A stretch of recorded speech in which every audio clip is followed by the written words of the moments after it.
Panorama group, जो सोचता है वो करता है।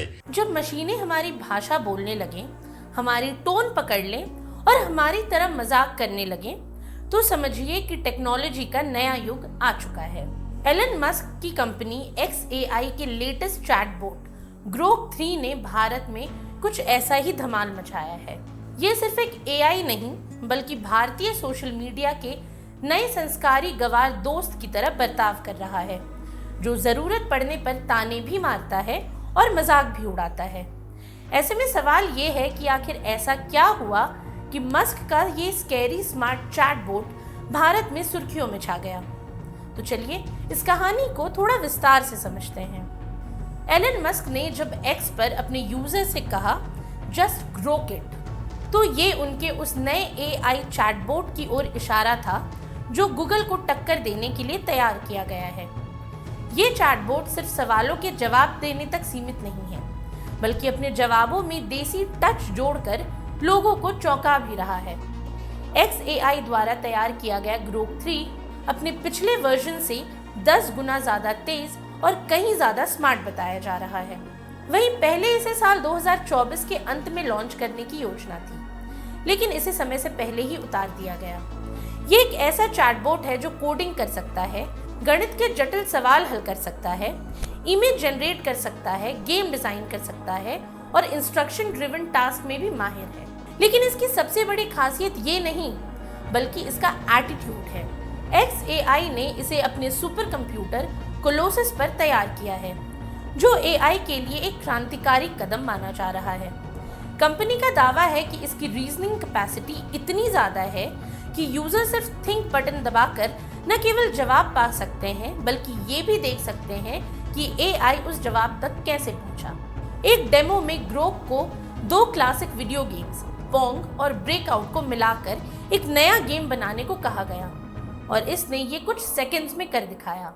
लेकिन भारत में इसकी लोकप्रियता गणित या गेमिंग स्किल्स के कारण नहीं बढ़ी, बल्कि एक गाली ने इसे वायरल कर दिया। दरअसल भारत में ये AI चैटबॉट तब सुर्खियों में आया जब एक यूजर ने ग्रोक से अपने X प्लेटफॉर्म पर 10 बेस्ट म्यूचुअल्स की लिस्ट मांगी। जब उसे तुरंत जवाब नहीं मिला तो उसने थोड़ा गुस्से में तंज कसते हुए ग्रोक को ताने मार दिए।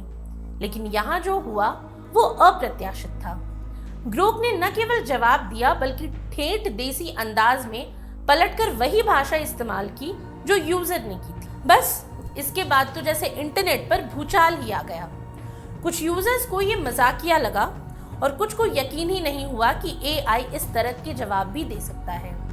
कुछ ने तो यहाँ तक कहा कि शायद XAI में कोई भारतीय एडमिन बैठकर रिप्लाई कर रहा है। वहीं ग्रोक का ये जवाब वायरल होते ही कई लोगों ने इसे और टेस्ट करना शुरू किया।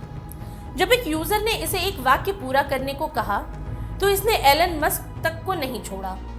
ये चैटबॉट अब भारतीय यूजर्स की तरह क्रिकेट, राजनीति और बॉलीवुड गॉसिप तक में अपनी राय देने लगा है।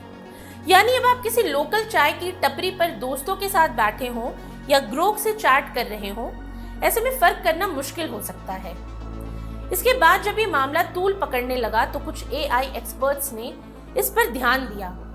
AI रिसर्चर रिले गुडसाइड ने एक वीडियो में दिखाया कि ग्रोक में अनहिंज्ड मोड नाम का एक फीचर भी है, जिसमें ये और भी ज्यादा खुलकर जवाब देता है। गूगल ट्रेंड्स के अनुसार इस चैटबॉट के गाली भरे जवाब ने ही इसे भारत में ट्रेंडिंग बना दिया है। वहीं ग्रोक के इस व्यवहार ने AI इंडस्ट्री में एक नई बहस छेड़ दी। क्या AI को इतनी आजादी दी जानी चाहिए कि वो यूजर की भाषा और टोन अपनाकर जवाब दे? क्या ये AI का मानवीकरण नहीं है? अगर हाँ, तो इसके नतीजे क्या होंगे? हालांकि एक बात तो तय है, ग्रोक ने ये दिखा दिया कि AI अब सिर्फ एक कंप्यूटर प्रोग्राम नहीं, बल्कि इंसानों के करीब आने लगा है। ये सिर्फ सवालों के जवाब नहीं देता, बल्कि यूजर के बोलने के अंदाज, टोन और संदर्भ को भी समझता है। ये बदलाव जितना रोमांचक है, उतना ही डरावना भी। तो क्या ग्रोक वाकई स्कैरी स्मार्ट है, जैसा एलन मस्क ने कहा था, या फिर ये AI की दुनिया का सबसे बदतमीज लेकिन मजेदार चैटबॉट बन गया है? ये तो आने वाला समय ही बताएगा। आज के लिए इतना ही। ये सामग्री आपके लिए जुटाई थी उर्वशी शेखर ने और वीडियो संयोजन किया था राहुल कुमार ने। ये वीडियो आपको कैसा लगा हमें कमेंट सेक्शन में जरूर बताएं और ऐसी तमाम रोचक जानकारियों के लिए बने रहिए न्यूज़ हाट के साथ। और अब तक अगर आपने हमारे YouTube चैनल को सब्सक्राइब नहीं किया तो अभी जाकर करें और Facebook पर हमारे पेज को लाइक और फॉलो करना ना भूलें।